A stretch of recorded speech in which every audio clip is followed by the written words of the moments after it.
So welcome to our afternoon session where we'll be talking about herbs, and the psalm that tells us about herbs is Psalm 104 verse 14, where it says, God made herbs for the service of man. And in a study of herbs, one begins to see that, and of course in the study of the herbs, what you do is you study the actions of the herb, and you also study the components of the herb. And as you do this, you begin to see that every herb has a different effect on different parts of the body. So as I go through this, I'll be looking at herbs, but I'll also be looking at different body parts and the herbs that can help with that. But what I'd like to begin with today, I'd like to begin with slippery elm. Now, slippery elm is the powdered bark of the slippery elm tree, and slippery elm can be used externally and it can be used internally. And yesterday, one of the last poultices we did was a combination of slippery elm and charcoal. Do you remember that? And that was a poultice used for a variety of things, bee stings, wasp bites, any case of poisoning. I also mentioned that it can be used for a very upset stomach. Of course, it be used for a congested chest. I did also mention that Jethro Kloss, in his book Back to Eden, he says that the slippery elm is one of the deeper drawers. I did talk about castor oil yesterday, that it penetrates very, very deep, but the castor oil is totally different. It's not drawing anything out. So it's important to know the differences. It comes from the castor oil plant. The castor oil penetrates very deep. It breaks up lumps, bumps, congestions, adhesions, scar tissues. The slippery elm goes deep, but it draws. It's a drawer. So that's where it can be used externally. The slippery elm can also be used on the scalp. And to use it on the scalp, now the herb that is a specific for all scalp issues, so we might look at scalp for a moment, for all scalp issues is rosemary. And this is rosemary essential oil. The essential oils are expensive, but please remember it takes about a whole bucket of the herb to get almost one drop of the oil, so no wonder they're expensive. But it's important to remember that, realising that they're also very, very strong. Yeah. So your scalp herb is your rosemary. Does it have to be an essential oil? You can make a tea with that, but of course it won't be as strong. But then again, you could bring it to the boil and slowly simmer a lot of rosemary in a little water, and you can certainly make it a lot stronger. So anything to do with the head, you would use rosemary essential oil. So with the scalp, we've got a few issues there, and one can be head lice. So with head lice, you can paint the scalp with slippery elm. You put water with it to make it like a soft gel. But with head lice, so we're looking at slippery elm, these are all the things you can do with slippery elm when we're looking at the scalp. So with slippery elm, if you're going to use it for head lice, you've got to put something in there that's incredibly strong. So you can use thyme oil. So thyme essential oil is very, very strong, and the head lice hate it. So what you can do is you could make, let's say for this you would do half a cup of slippery elm, and in that half a cup you might put 1.5 cups of water. So in that mix you might put probably 6 drops of thyme essential oil, and that's very, very strong, but you've got about 1.5 cups of gel. And how would you paint the scalp? What you do is and before I was a psychiatric nurse, I was a hairdresser. So when we used to dye hair, we'd divide the head into sections, and then we'd put the comb in and paint one bit, and then paint another bit, and then paint another bit. So you get the gist, so that the whole head is covered with this mixture that can kill head lice. And then you would keep that all wrapped up. You could put a shower cap on or plastic bag round and tie it in a knot. You would want to keep it there for about 4 hours. So head lice, it can be used for that. What about if someone's got a very dry scalp, dandruff, or sometimes psoriasis in the scalp? The slippery elm can be excellent for cleaning that up and nourishing it.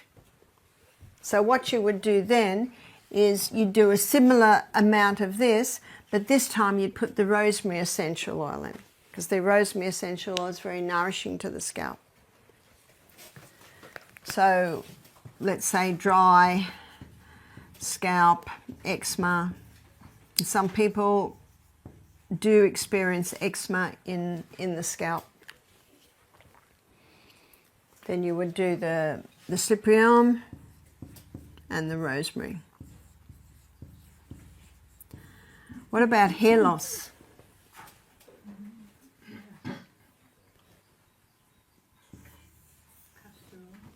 So for hair loss, an excellent mixture for hair loss would be probably 1/4 cup of coconut oil and 1/4 cup of the castor oil. And then rosemary. So with the rosemary essential oil, you're probably looking about 6 drops. And what the person does is they massage that into their scalp, tie it up in a knot, and try and leave that all day. Someone said, can I sleep with it? Well, if you want, you can sleep with it. And then when it's washed out, be very cautious on the shampoo you use. And I'm going to give you a name of what you never want in your shampoo. It's called sodium lauryl sulfate.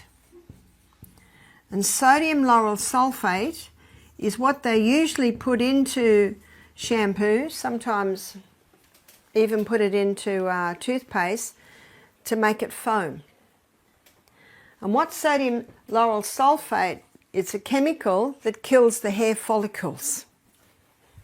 So you don't want that. If you're not sure what the names are on your products, Google them. Which is, it's not hard to do. Yeah? Have you also a recipe when we would like to make our own shampoo? I don't have a recipe for making your own shampoo, but remember the guy with the big orange woolly hair and beard? He just washes everything with sodium bicarbonate.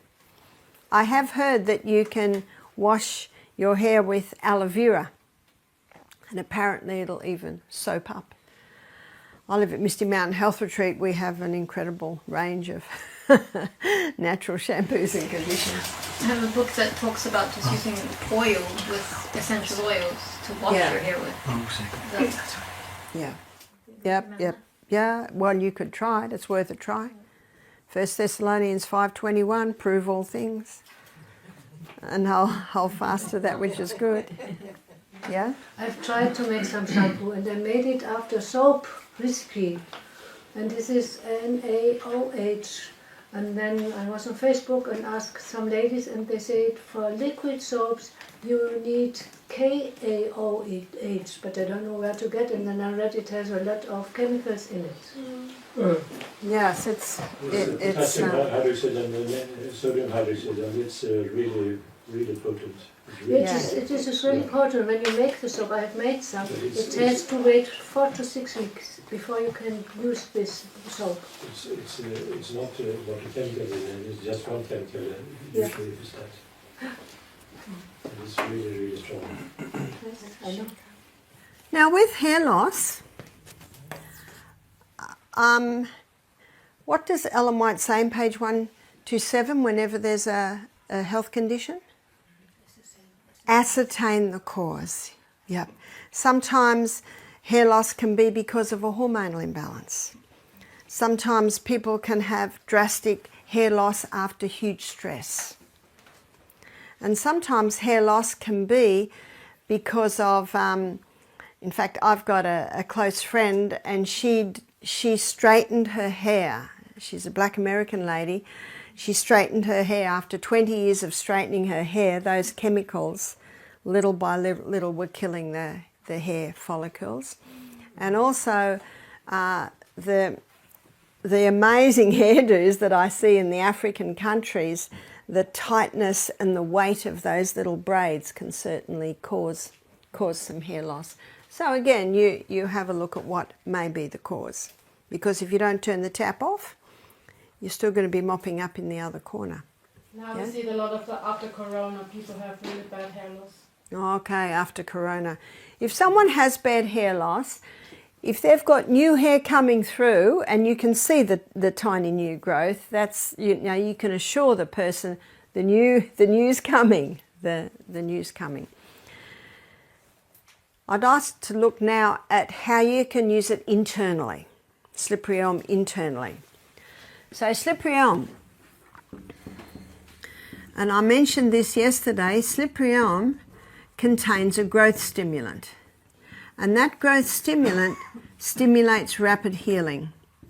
So not only does slippery elm contain a growth stimulant, slippery elm, it coats and it soothes and it heals the lining of the gastrointestinal tract. So it's a wonderful herb to give to people if they've got a sore throat. And I mentioned that 3 weeks ago when I was in Scotland, I had a sore throat, and that certainly helped, and sometimes was enough to ease it to be able to sleep at night. Slippery elm coats and soothes and heals wherever it goes. We had a lady who had her esophagus was ulcerated. Why was her esophagus ulcerated? She had a very bad case of reflux. And when we go on our journey through the gut, I'm going to address reflux in detail. So what we did was, before she went to bed every night, we gave her slippery elm. And the best way to mix it is 1 teaspoon in a cup of hot water. Must be hot, because if you mix it in cold water, it can go a little lumpy. You could even mix it in half a cup of boiling water and mix it quickly, and then add the cold, and then it'll go a bit smooth. Not many people are like my son Peter, who liked it lumpy. It's much easier to take when it is smooth. And I always say to the staff, if we've got someone on slippery elm, wait till they're standing in front of you, mix it up and give it to them, because the longer it sits, the thicker it gets. Do you remember when I was making that charcoal poultice yesterday, that I kept having to add water? Because the longer that charcoal sat, the thicker it got. So for the person with the ulcerated esophagus, again, you've got to ascertain the cause and assess the reflux. And that little muscle that goes into the stomach, it can be relaxed, because when it's relaxed, it's closed. And it's magnesium that relaxes it. Remember this morning with the questions and answer, and I said we use magnesium a little bit?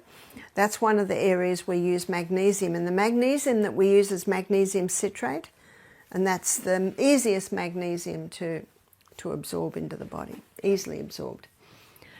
And we gave her slippery elm before every meal and before bed at night. And that brought almost instantaneous relief. Yes?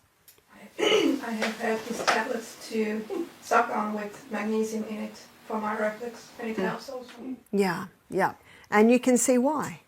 Because it relaxes that muscle that goes into the stomach from the esophagus. As you will see when we go on our journey through the gastrointestinal tract. But also, what we had to address was the food she was eating, making sure there was nothing that irritated. So you've also got to do all of that. So we gave her Sliprion before every meal and before she went to bed at night. And remember, it's got a growth stimulant. So when you have it, well, when this lady had it before she went to bed at night and she's swallowing it, can you see remnants of it sticking and lining that gut? And so that growth stimulant can begin to work. But to have an ulcerated esophagus, that didn't happen overnight. And that's another illustration that many are sick through ignorance. They are not sure what to do for these simple things. Great. So with the Sliprion, that can be used for ulcers in the stomach, an ulcerated stomach. It will coat, soothe and heal the lining of the gut. Yes? And also in the colon. We're getting there. We're only up to here now.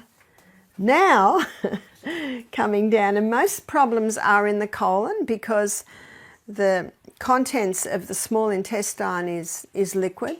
So when we come through to the colon, so we've got problems like irritable bowel syndrome, Crohn's disease, colitis, gastritis.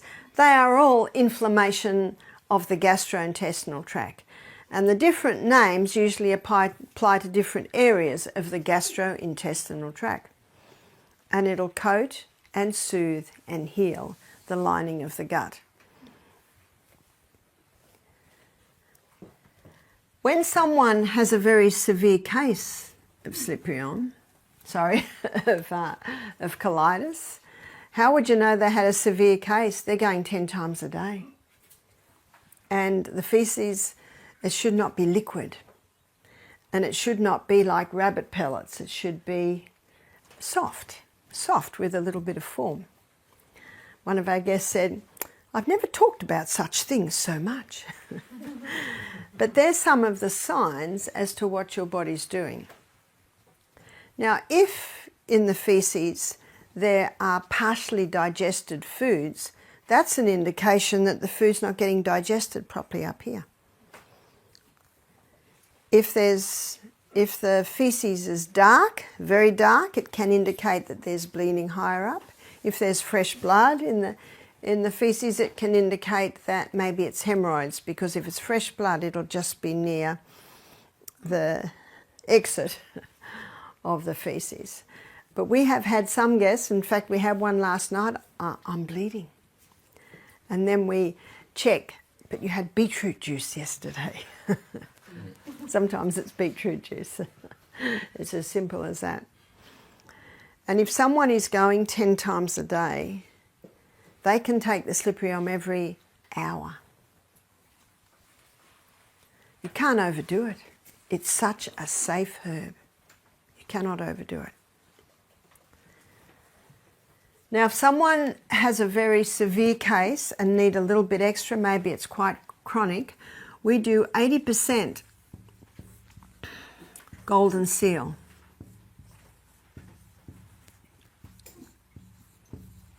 Golden seal is a root.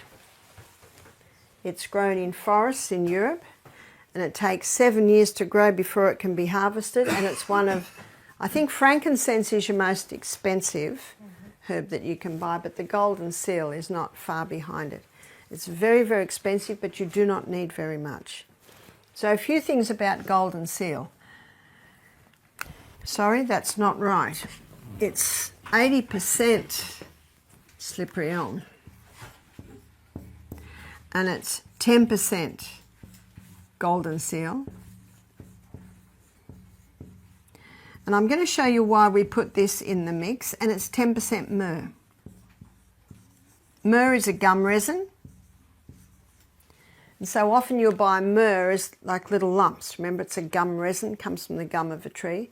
So we put it in a little coffee grinder and grind it up to be able to make this mix. Golden seal is a root, and you might be able to buy as a powder. But if you can't buy as a powder, they're very fine roots. You can also blend that up, because for this you need the powders. So we mix that up in a jar, and we have given that the name gut repair.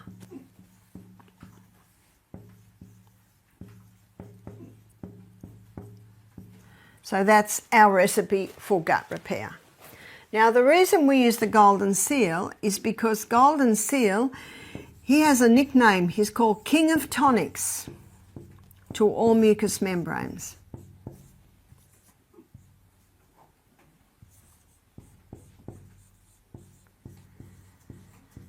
But not only is it the king of tonics to all mucous membranes, what does this mean? It means that when it's going and touching the mucous membrane, it is stimulating healing and it's toning it. When you mix the slippery elm, it's slimy.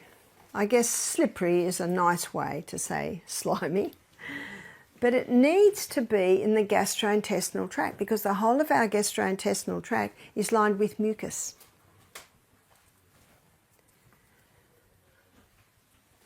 Not only do we use this golden seal because it's king of tonics to all mucous membranes, it's a very wide range antimicrobial.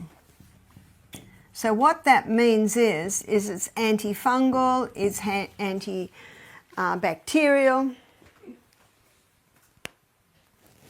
So if there's any unwanted pathogens there, it can wipe them out.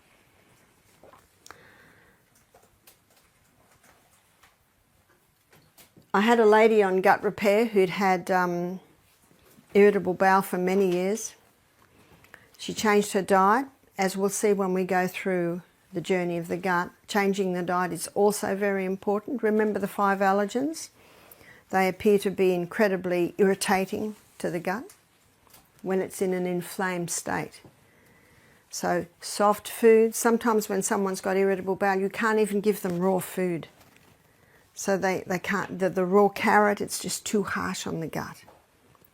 And they might even have to eat white rice because you've got to be very, very tender to that gut when it is so inflamed. So we had a lady who came to our program. She was eating the very food that was inflaming it. She didn't know. And we gave her the gut repair, which is this mix here. And she rang me up, about 2 months later. She said, I'm so much better. She said, I'm not bleeding from the colon anymore. She said, I don't have the cramping anymore. She said, I'm so much better. But she said, I ran out of gut repair, so I just bought some slippery elm. But she said, it's not as good.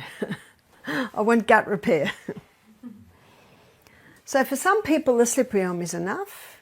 And for those who are a little bit more serious, then we go over to gut repair. And you can see why we add the golden seal. It's a powerful herb. It's very expensive. I have it because there's almost nothing that is as good as golden seal. It's very good. Yes? How many times do you take it and how much? It all depends. If someone's going 10 times a day and are bleeding from the colon and are getting cramping, you can give it to them every hour. And as things settle down, you ease back, maybe 2 hourly, maybe 3 times a day, and then just before bed at night. So you play with it. Remember what you're looking for. You're looking for the response.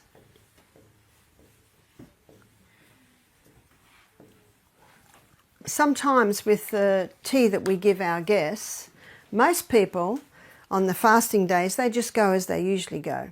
But occasionally we get someone who'll go 5 times in the morning. And I'll say, take some slippery elm, that'll slow it down a little bit. And they said, I took it, but it didn't work. Well, you need more. Can you see that? You need more. So I said, take it every half hour until things slow down. Ah, that worked. So you're training the people because people don't know. They're totally ignorant. If someone says, the colon tea doesn't work for me, so I say, well, you need more. Some people need 1 cup, people need 3 cups, and we'll look at that in detail when we go on our journey through the gut. But I want to take golden seal aside for a moment and show you where else it can be used. Because it's king of tonics to all mucous membranes, you use it wherever there's mucus. So let's begin up here with the eye. So eyes. There's a herb called eyebright. And eyebright can be used for all eye problems. It doesn't matter what the problem is. You can use eyebright. And it's a fine leaf. And we put that with, so what's the eyeball floating in? A mucousy fluid. So what will we use? Because it's king of tonics to all mucous membranes. Can you see that? Yeah. So we use golden seal as well. Now the rule of thumb for herbs is 1 teaspoon to 1 cup of water. That's the rule of thumb. And sometimes, as you'll see, there might be a variation, but that's the rule of thumb. In the majority of cases, that's what you do. It's like the grated ginger we did yesterday. Put teaspoon, cup of water. To me, that's just right. For some, it's too hot. Haven't met anyone that says it's not hot enough yet. So, usually 1 teaspoon for a cup. So with this mix, what they're going to do is they're going to pour boiling water on it, and they can when the golden seal is just a powder. But if the golden seal comes in a root form, that needs to boil. So let me show you with herbs. You always boil the root and the bark and the berries. Whereas when you have just got dried leaf, you just pour boiling water on. And then put a cover on it and it seeps. So you pour the boiling water on the leaf and the flowers.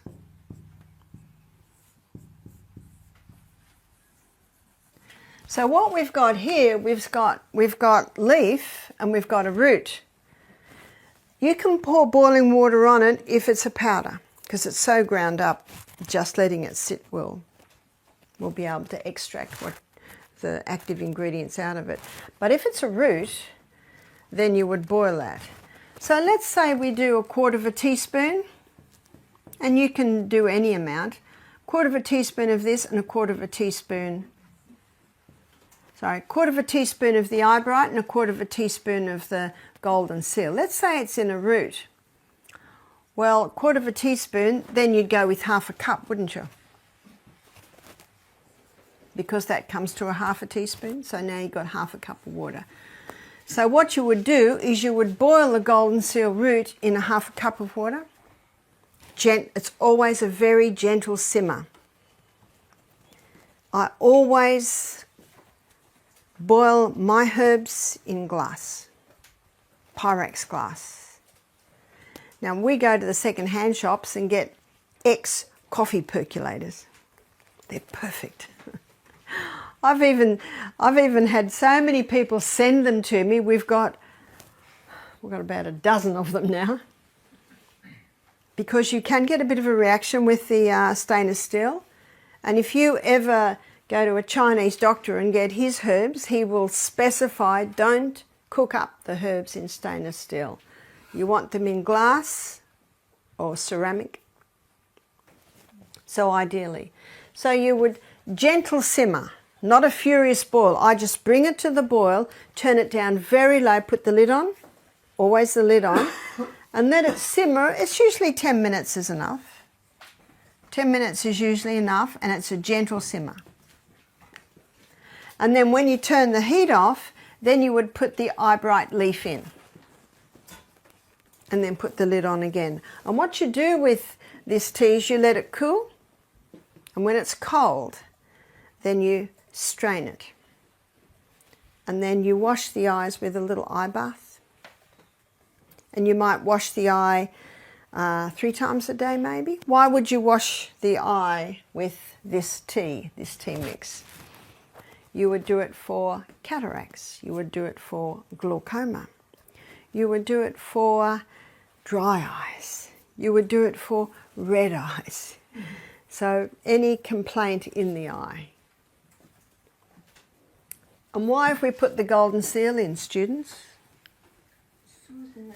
Because it's king of tonics. Yeah, it's king of tonics to the mucous membranes. So you need to know why. Where are you? Why? We need to know why. Now, you know what? You might give this tea to half a dozen people and no one will ask why, but then someone will ask why. So it's important to know. And they will have confidence in you when you're able to explain why you're doing it. Because the worst thing you can say is, oh, it's good for your eyes.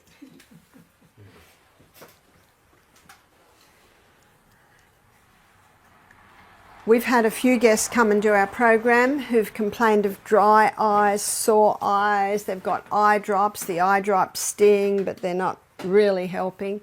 And then they wash their eyes with this. And I leave it to them. If twice a day is enough, twice a day. If 3 times enough feels better, 3 times a day. Remember, we teach that everyone should be their own doctor because only you know your response or how it feels. And by the end of the week, we have guests saying to us, my eyes have never been so good. The dry eyes, the itchy eyes have cleared up. So it's a very powerful mix. So for glaucoma and cataracts, they might be done 3 times a day. And in the evening, might put the castor oil over. So that's a very nice combination.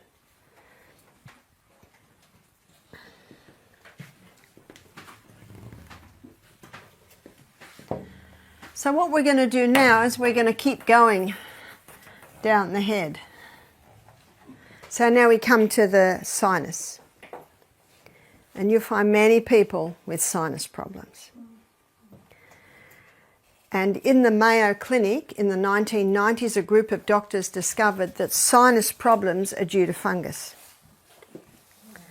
And we had an ear, nose and throat specialist nurse do our program, and she said, you wouldn't believe the green slime we pull out of people's sinuses. And she said the doctors acknowledge it is a fungus. So why is it growing there? Why? It's usually because the person has a wheat, dairy, might be oat, peanut allergy. And whenever there's an allergy, excess mucus. Have you heard people snorting? People snort a bit when they're, the snort. They might do it when they've got a cold, but some people just do it all the time. Do you know that you know what that tells me straight away? They've got an allergy. Because when there's an allergy, the body makes excess mucus. So if a person's eating these foods and they've got this excess mucus, blowing their nose all day, or maybe blowing it every morning, that tells me they've got an allergy. But do you know what else is happening? They don't know that. Sometimes people think this is life. I just do this. So what's happening up here? We're getting a little bit of irritation. We're getting a little bit of damage. Now our cells evolve into a bacterial and then fungal form to clean up the waste. Can you see the evolution of the fungal developing there? That's the main reason. Because if fungus is living up there, there's a reason. Sometimes it can be breathing in mould or breathing in chemicals, causing irritation there, causing the excess mucus. And sometimes that's fed because the person's drinking Coca-Cola every day. And can you see it can be a whole lot of factors? Whole lot of factors. So to To heal sinus, number 1, in case of sickness, cause should be ascertained. Number 2, wrong habits corrected. Unhealthful conditions changed. Get out of the mouldy house. Change jobs so you're not breathing in chemicals all day. Change the diet. Then nature is to be assisted in her efforts to expel impurities and re-establish right conditions in the body. And what they can do is they can breathe in hot steam, you know, that old hot steam. But you know what, most people, they get relief while they're breathing in the hot steam with maybe a bit of eucalyptus oil on, but you notice 10 minutes later it's clogged again. The reason is they don't end the treatment with cold, ice cold wipes over their face. Because they finish the treatment, now they've got these open pores and this hot skin that can chill against cold air. Every hot treatment should be finished with cold water. But what they can also do is they can sniff golden seal powder. Because what's our sinus lined with? Mucus. And remember what mucus is? What the tonic to mucus is? Golden seal. So we get them to put a little bit, see there's a little dip in the hand there, and it's traditionally was called the snuff dip, because in the old days people would put their snuff there and sniff. So they can use their little snuff dipper. I've got quite a nice one. Nice little dip there. But what you have to do is they have to go to a mirror so that they can see when their nostril is over their little snuff dip. And you just put the tiniest amount in. You only want to put a tiny amount in. Remember, this stuff's expensive. And you don't need much. Just a tiny little pinch. And they don't go, otherwise they'll feel like the top of their head's going to explode. It's just little sniffs. Just little by little sniff it up, and you can tell when it's hit the mark because there's a bitterness in the back of their throat. And then a little bit more on, and I was doing one lady one day. She said, "Is this right?" and breathed out, and the golden seal. Oh, no. You don't want to lose the golden seal. It's like gold. It's like gold dust. It's the colour of gold dust, actually. It's brilliant yellow. So how often would they do that? Or they could do that, 2 or 3 times a day. If it brings relief, do it more. Encourage them not to blow their nose for about 10 minutes. Let it sit up there. Keep sniffing. Keep it up, and maybe then blow their nose. And when they blow their nose, it'll be fluorescent yellow from the golden seal snuff. Now, what are we doing there? King of tonics to all mucous membranes. It helps those mucous membranes to heal, but it cleans it up. You see that? So this nurse that came to us, that was a ear, nose and throat specialist nurse, they get the same people coming back every 5 years to have this clean out. So if you don't turn the tap off, the whole problem's going to continue. So we had a lady attend our program, and she had very, very painful sinus, to the point that she was on pain-killing medication every day. She was probably about 38, she was a little overweight, and we looked at her diet, tick, tick, tick, yes, she's eating all the allergens. She didn't know. So she came back a year later, and we told her what to do, stop the foods, start sniffing the golden seal, and she started to do that with us. She came back a year later, and when she came in, I didn't know it was her. She'd lost 10 kilos. She looked amazing. She said, "You don't remember me, do you?" And I said, "I'm trying." And as she spoke, I started to recognise her face. She said, "My life has just turned around." She said, after leaving Misty Mountain, she said, "I have not taken one painkiller." You see, the pain was due to the sinus, the block in the sinus. She said, "I've lost weight, as you can see." She said, "You wouldn't believe the quality of life I now have. Do you know life should be good? It should be good every day of our life. She said to me, my mother was getting very concerned. She thinks I lost too much weight. Mind you, she looked good. So she insisted I have blood tests. She said the blood tests come back perfect. It was a lovely story of how someone struggled for so long and yet had an incredible turnaround. Mouth ulcers. Remember, we're looking at all the mucus areas that golden seal can help. Yes. I just wanted to say I like with sinusitis to do hot and cold. Yes. It's really good. The hot and cold is very good. That is true. And of course, the hot steam is hot, but most people miss out on the cold. So let's go to mouth ulcers. Rinsing the mouth with some golden seal tea after a meal, and also before bed, because remember, whatever you do in there before bed, you get remnants while you sleep. Let's go down into the stomach ulcer. You add golden seal to the slippery elm and it helps to heal the stomach ulcer. Irritable bowel, we just mentioned those, Crohn's disease, colitis. UTI, urinary tract infection. When they take the golden seal, it comes out in the urine. So it disinfects the whole way down as it goes through the urinary system and the kidneys. Yes? I want to ask you about that. Do you have additional remedies for urine infection? So for UTI,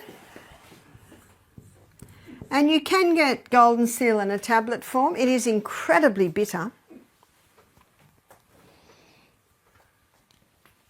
So a lot of people prefer to take it in a capsule or a tablet form. I personally think in a capsule it's too much and it's a waste. So half a capsule at a time is enough. Yeah. Why is it too much? Well, it's so expensive. You try and buy it. It's incredibly expensive. I could only buy it in America. And half a teaspoon, half a teaspoon is a little bit much. That's why I say just have half a capsule at a time. So with UTI, cranberry. Now how cranberry works is that it causes a slippery coating on the lining of the bladder, making it incredibly hard for any microbes to hold on to the wall of the bladder. That's basically how it works. So you put cranberry and golden seal together, you get a very nice mix for a urinary tract infection. That's powdered cranberry. Well, cranberry is incredibly bitter. So most cranberries that you buy, dried cranberries, they've got sugar in them. I went into Trader Joe's in the US once, which is a big health store, and I'm looking at all the cranberries. There was not one that did not have sugar in it. So you're almost best to buy the tablet. They're almost inedible. They're so bitter. So bitter. But if you can get dried cranberries without sugar, you can certainly do it. I have seen cranberries that have been dried with apple juice, so they're not so bitter. You wouldn't know if the Swedish lingonberry could be used. It's similar to cranberry, but it's not the same. Okay, so maybe that's an option. Yep. So looking at all the areas where you can use the golden seal, it's a remarkable herb. There's one other area we use it, and that is in a tea. We call it digestive tea. In fact, we affectionately call it dig tea at Misty Mountain. And we give this to every single one of our guests. We've had incredible results with the digestive tea. And it is 1 part dandelion, and it's 1 part licorice, 1 part gentian, that very bitter herb, and it is half a part golden seal. So these are all roots, so they need to be boiled. But you'll buy the dried herbs and you mix it together in a jar. We cannot buy golden seal at the moment. It's very hard to get golden seal. So our office girl was able to find capsules, so we're opening the capsules. So the rule of thumb is, remember, 1 teaspoon of these dried herbs to 1 cup of water, and because they're roots, you've got a 10-minute simmer, and then you let it sit. And it's the sitting while it's hot, more of the properties are going into the water, yeah? Is there a reason why peppermint is not included, or even fennel? Isn't that well known for digestion? Yeah, they help. There's quite a few things that help with digestion, but we've just gone for the bitter roots. And the dose is 1/4 cup hot just before the meal. Dr. Kellogg said a great way to boost digestion is to have 1/4 cup of very hot water just before the meal. The hot water going into the stomach stimulates the release of the digestive juices. So we've gone one step further and made it a hot, bitter tea. And when that bitter tea is in the mouth, it's already stimulating. The message goes to the brain, the liver starts releasing more, your parietal glands, the glands in your stomach start releasing the digestive enzymes. We've talked a little bit about low hydrochloric acid, and this is a great hydrochloric acid booster, is the digestive tea. I give it to my husband every morning. I have it every morning when I'm at home. And as I said, I've got a very good husband. He'll do whatever I tell him. He said he doesn't actually mind it now. Most people, the first time they drink it, they go, oh! Because it is bitter. But the licorice gives it a bit of sweetness.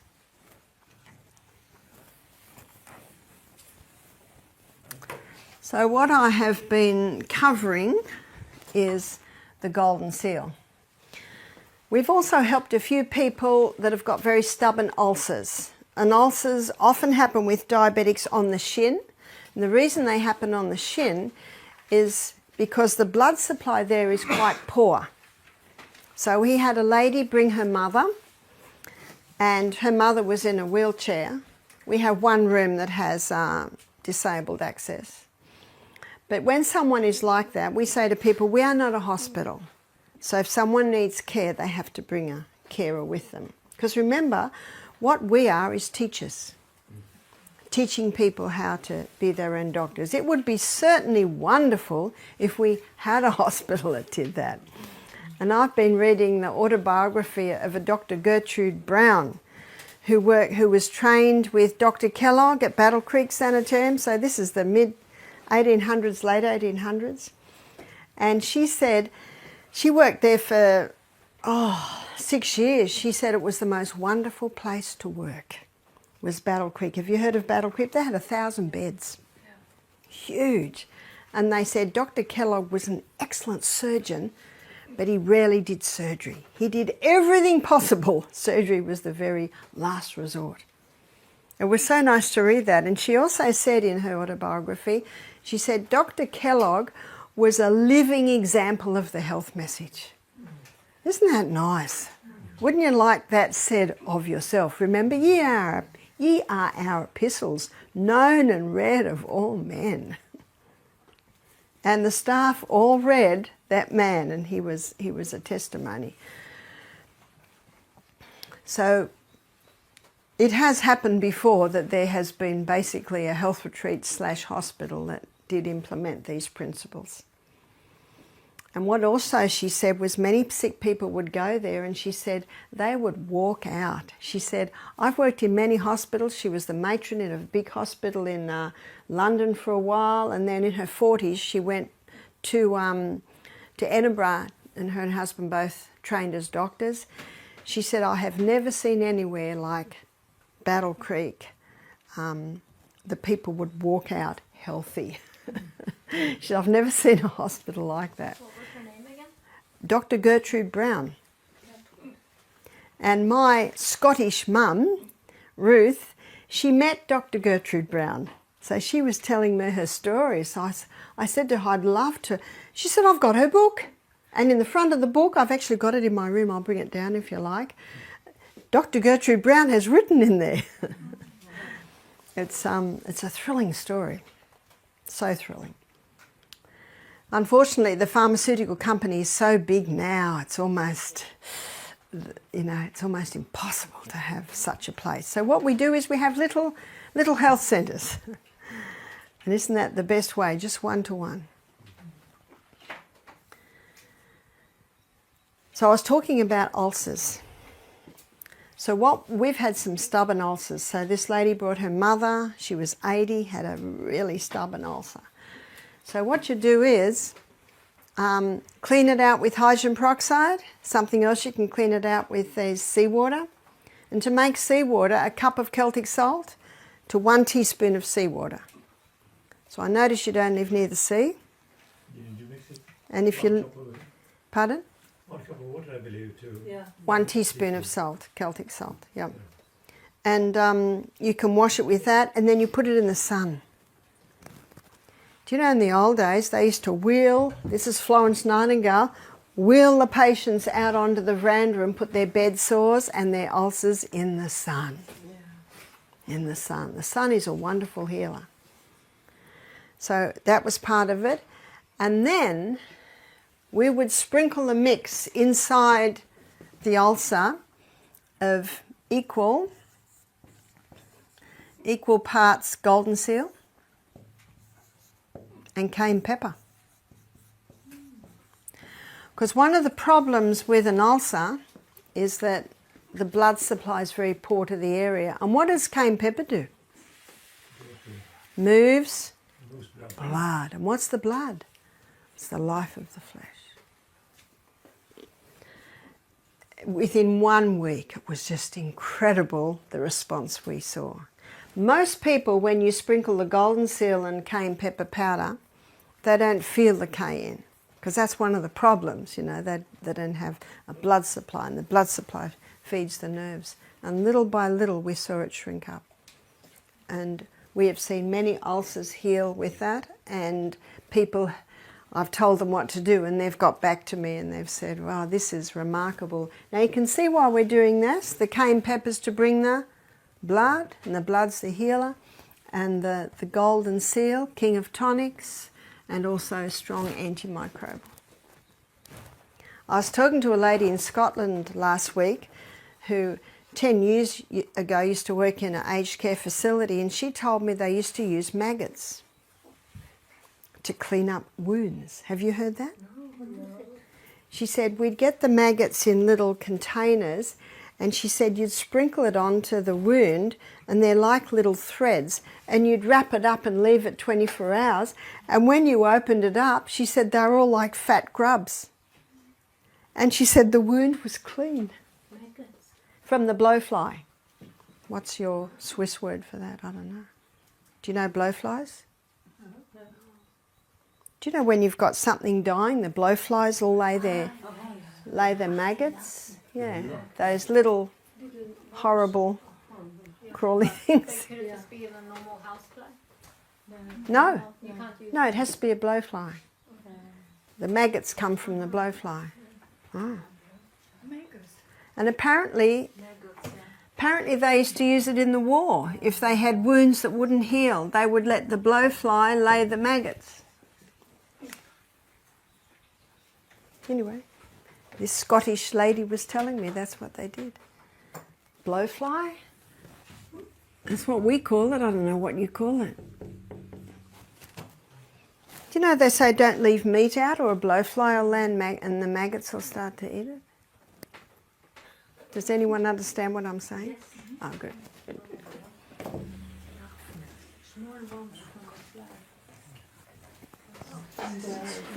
So how often did you use this? You might do it 3 times a day.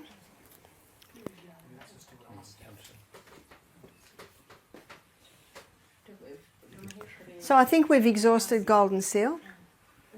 Now I'd like to look at aloe vera.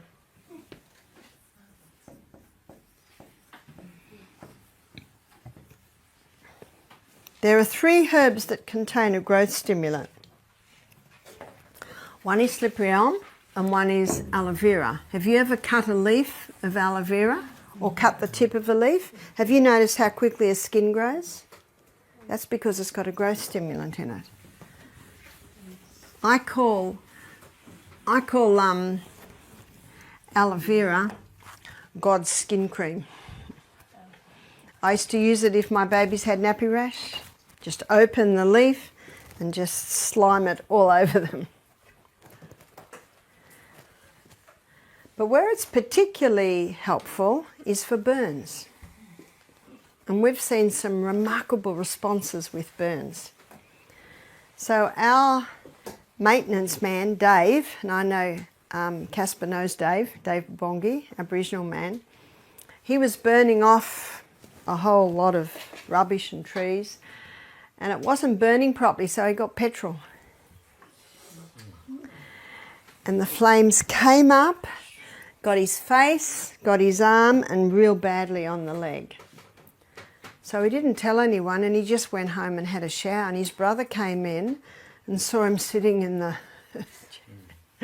and so called one of the staff, and they quickly got aloe, and they opened the aloe and just sliced out the gel and put it here and there. And then they called me about an hour later because he was still in a lot of pain, and they said, we think that we need to take him to hospital. And when I heard that, I said, hang on, let's have a look. And what I did, and this is very important, is you don't take the aloe out of the leaf. So you must leave the leaf intact, because if you take the gel out, when it's time to change the dressing, the edges will have stuck. And one of the worst things you can do with burns is have something that's going to dry, and then you rip the skin even more. So what I did was I had a crowd, because they were all thinking we need to take him to hospital, and there was one area on his leg that I could tell had gone down the 3 layers of skin. It was down to the flesh. So what we did was we've got a lot of aloe vera at Misty Mountain.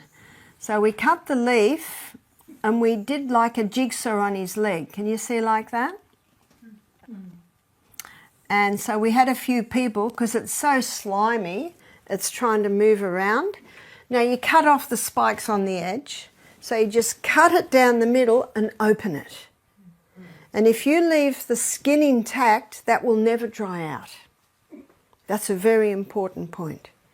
It will not dry out. So a lot of people have used it, but they've just taken the gel out, put it on, bandaged it up, but then they go to change the dressing, and then the edges dry out. So what we did was we put that, and I kept saying, Dave, it's okay.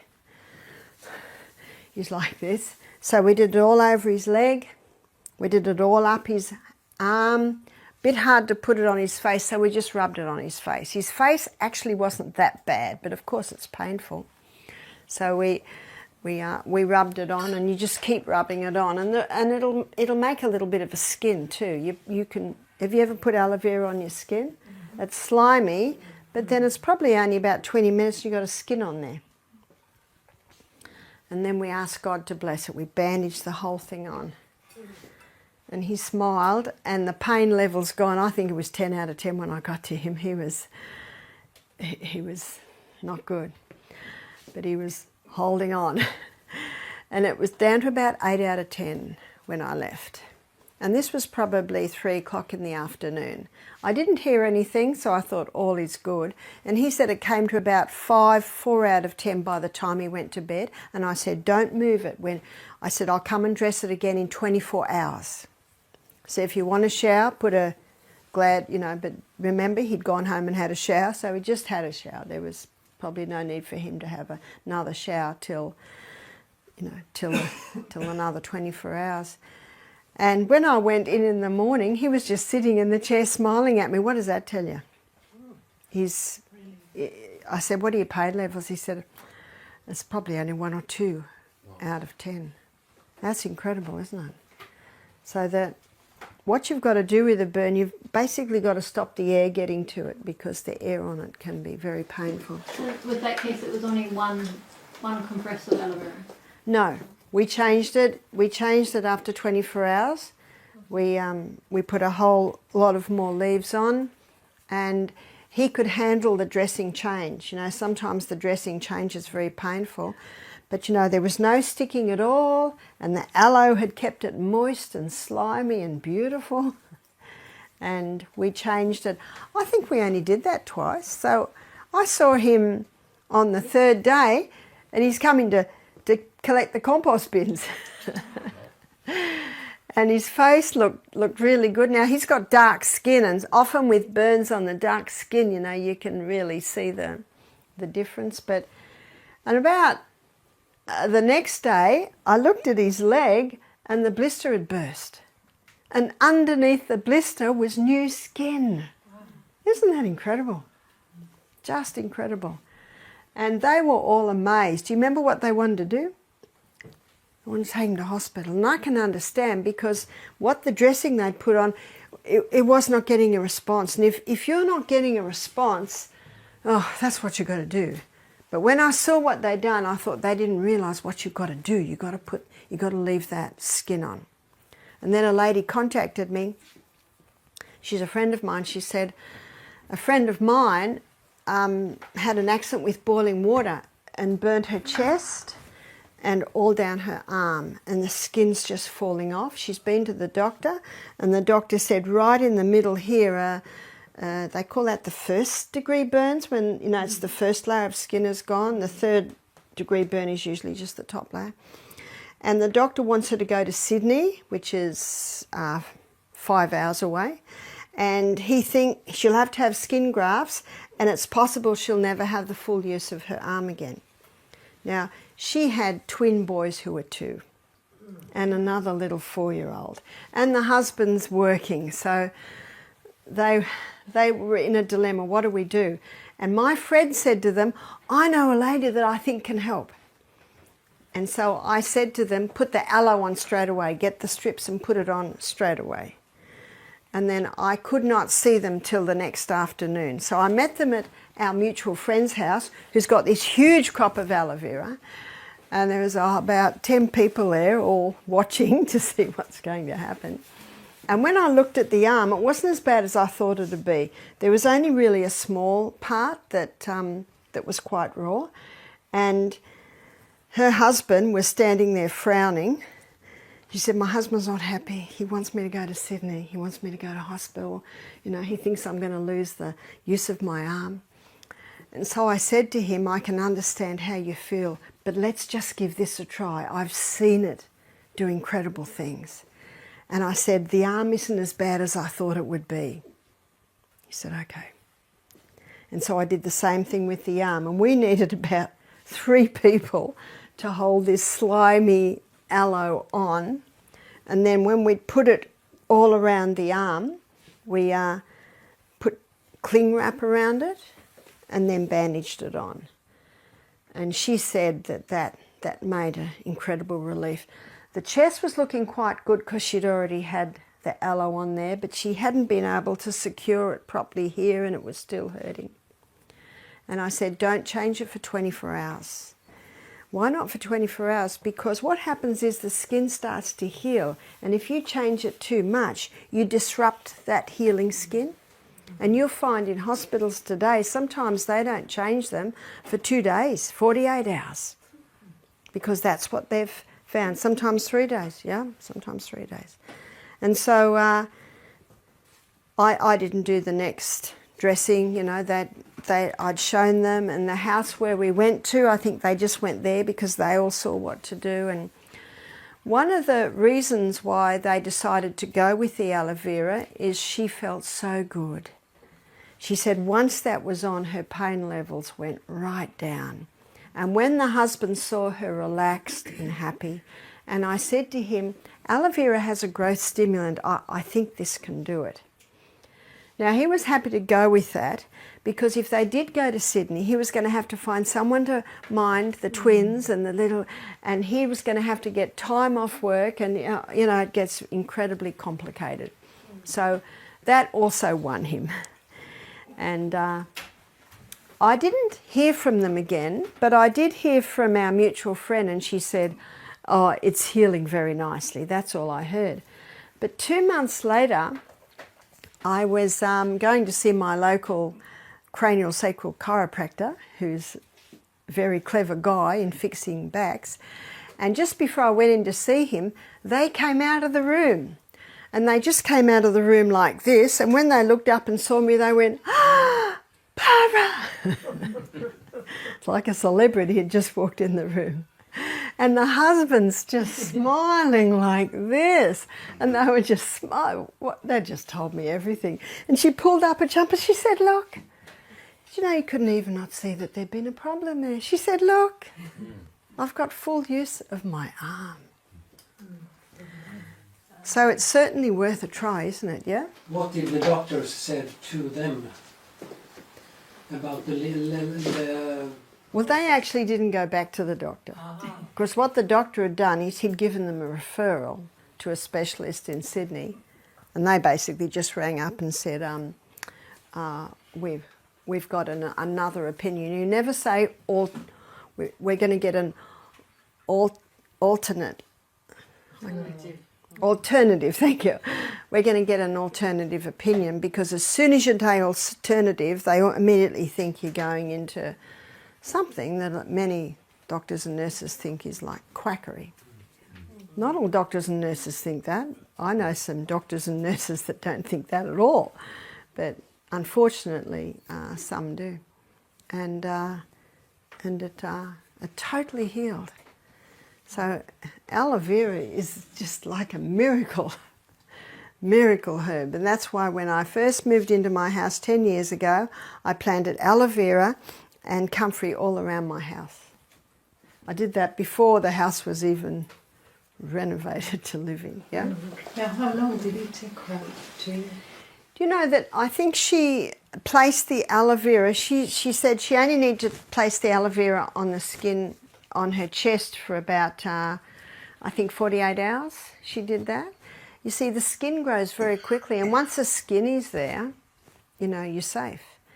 But I think she did this for about 6 days. I think she had to do it for about 6 days. She wanted to be doubly sure, and of course there was that very tender raw bit there. And I think it got to the point where she found that she didn't have to do the rest, and she just targeted that a few more days after that. You see, your body's response is your guide. And I never spoon-fed my children. I encourage them to think for themselves and be independent. And I certainly do it with people that we're helping with health. You teach and you show, and then basically you leave them with it. You're there to advise. But if they say, "Well, how often will I do it?" I'd say, "Well, see what it feels like. And if it starts to hurt, do it again," etc.